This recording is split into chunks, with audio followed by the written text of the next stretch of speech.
আসসালামু আলাইকুম। আমার নাম ওয়াইস নাসির এবং আমি পাকিস্তানে থাকি। আমি ২০১৬ সালের দিকে মোহাম্মদ কাসিমের কথা শুনেছি।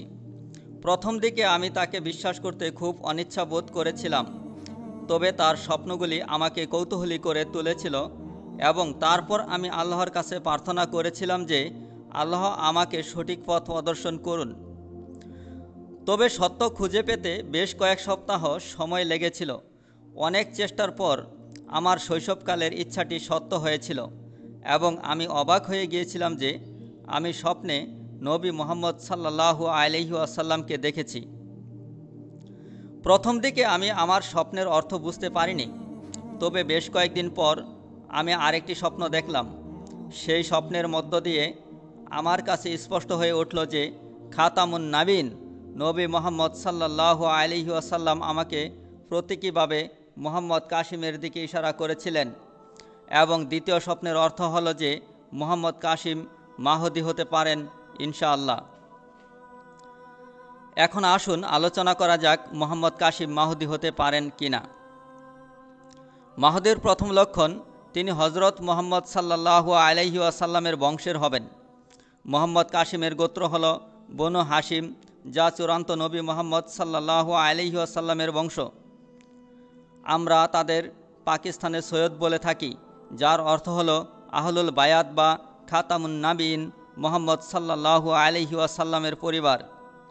এছাড়াও মোহাম্মদ কাসিমের স্বপ্নে খাতামুন নাবিন মোহাম্মদ সাল্লাল্লাহু আলাইহি ওয়াসাল্লাম তাকে আমার পুত্র বলে সম্বোধন করেছেন, যা নিশ্চিত করে যে তার বংশটি মোহাম্মদ সাল্লাল্লাহু আলাইহি ওয়াসাল্লামের বংশ এবং এতে কোনো সন্দেহ নেই। মাহদীর দ্বিতীয় লক্ষণ, মোহাম্মদ সাল্লাল্লাহু আলাইহি ওয়াসাল্লামের নাম অনুসারে তার নাম হবে। মোহাম্মদ কাসিমের প্রথম নাম হল মুহাম্মদ। প্রকৃতপক্ষেই এটি মোহাম্মদ সাল্লাল্লাহু আলাইহি ওয়াসাল্লামের নামের মতো এবং কুনিয়াত হচ্ছে কাসিম। মাহদীর তৃতীয় লক্ষণ, তার পিতার নাম হবে খাতামুন নাবিয়িন, মোহাম্মদ সাল্লাল্লাহু আলাইহি ওয়াসাল্লামের পিতার নামের মতো।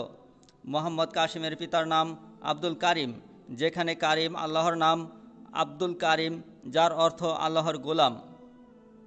মোহাম্মদ সাল্লাল্লাহু আলাইহি ওয়াসাল্লামের পিতার নাম ছিল আব্দুল্লাহ, যার অর্থ আল্লাহর গোলাম, সুতরাং এই লক্ষণটিও মিলে যায়। মাহদীর চতুর্থ লক্ষণ, তার নাক লম্বা হবে এবং তার কপাল প্রশস্ত হবে। মোহাম্মদ কাসিমেরও এই চিহ্নটি নিখুঁতভাবে রয়েছে, আপনি তার ছবি দেখে এটি যাচাই করতে পারেন। মাহদীর পঞ্চম লক্ষণ, সুফিয়ানি তাকে হত্যার জন্য সেনাবাহিনী পাঠাবে আর বাইদা নামক অঞ্চলে আল্লাহ তাদেরকে মাটির নিচে দাবিয়ে দেবেন। এটি এখনও ঘটেনি, তবে আল্লাহর নির্ধারিত সময়ে এটিও ঘটবে ইনশাআল্লাহ।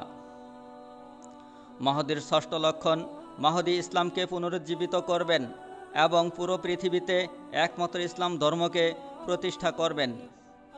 মোহাম্মদ কাসিম তার স্বপ্নে এমন সব ঘটনা দেখেছেন যে তিনি মুসলমানদের সেনাবাহিনীকে নেতৃত্ব দিচ্ছেন এবং সে স্বপ্নগুলিও দেখেছেন যে কিভাবে আল্লাহর প্রকৃত ইসলাম বিশ্বে প্রতিষ্ঠিত হবে। সুতরাং মোহাম্মদ কাসিমি যে ইমাম মাহদী, এই স্বপ্নগুলোতে সেই চিহ্নটিও নিখুঁতভাবে রয়েছে। মাহদীর সপ্তম লক্ষণ, নবী মোহাম্মদ সাল্লাল্লাহু আলাইহি ওয়াসাল্লাম বলেছেন যে তারপর কালো মান পূর্ব দিক থেকে উত্থিত হবে। তারা তোমাদের সাথে এমন একটি উপায়ে যুদ্ধ করবে যে পূর্ববর্তী জাতির দ্বারা কখনো করা হয়নি। সুনানে ইবনে মাজা। এখন মোহাম্মদ কাসিমও পূর্বে বাস করছেন। আজ হিন্দ বা পূর্বের সেই অংশটি হল পাকিস্তান নামে একটি ইসলামিক রাষ্ট্র এবং কালো মান হতে পারে পাকিস্তানের কালো যুদ্ধ বিমান, যে বিমানগুলো মোহাম্মদ কাসিমের স্বপ্নে দেখানো হয়েছে। অষ্টম এবং সর্বাধিক গুরুত্বপূর্ণ লক্ষণ, এটি আগের সমস্ত মিথ্যাবাদীদের দ্বারা হয়েছিল।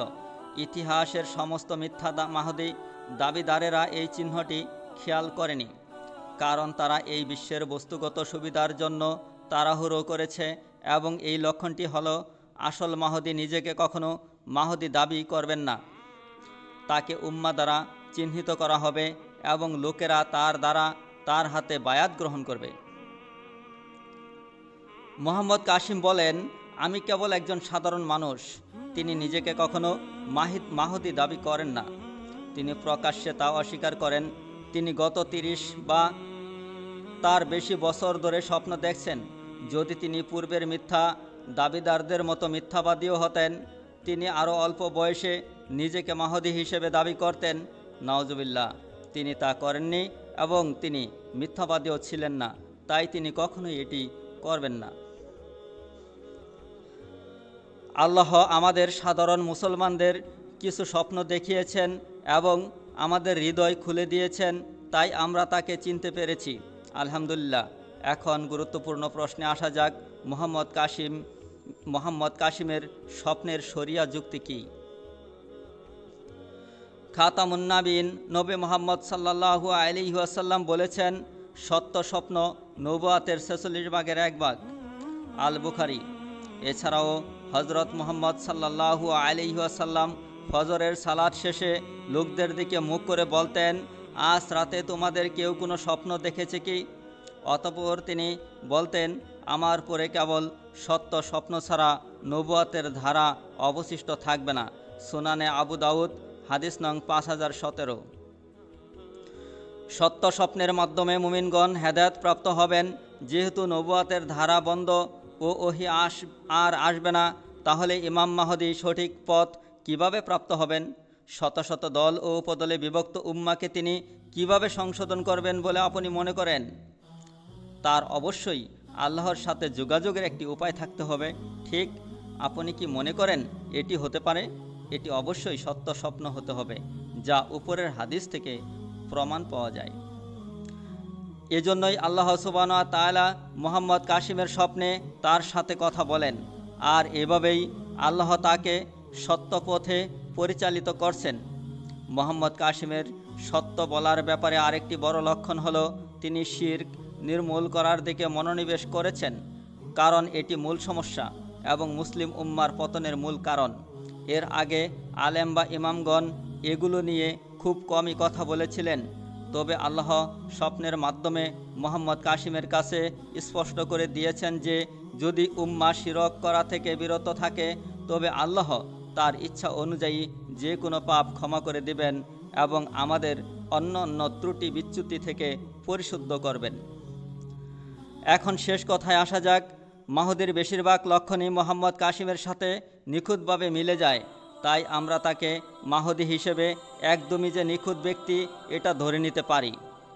এছাড়া যখন তার বাকি লক্ষণগুলি সত্য হবে, তখন তাকে মাহদী হিসেবে নিশ্চিত করা যাবে ইনশাআল্লাহ।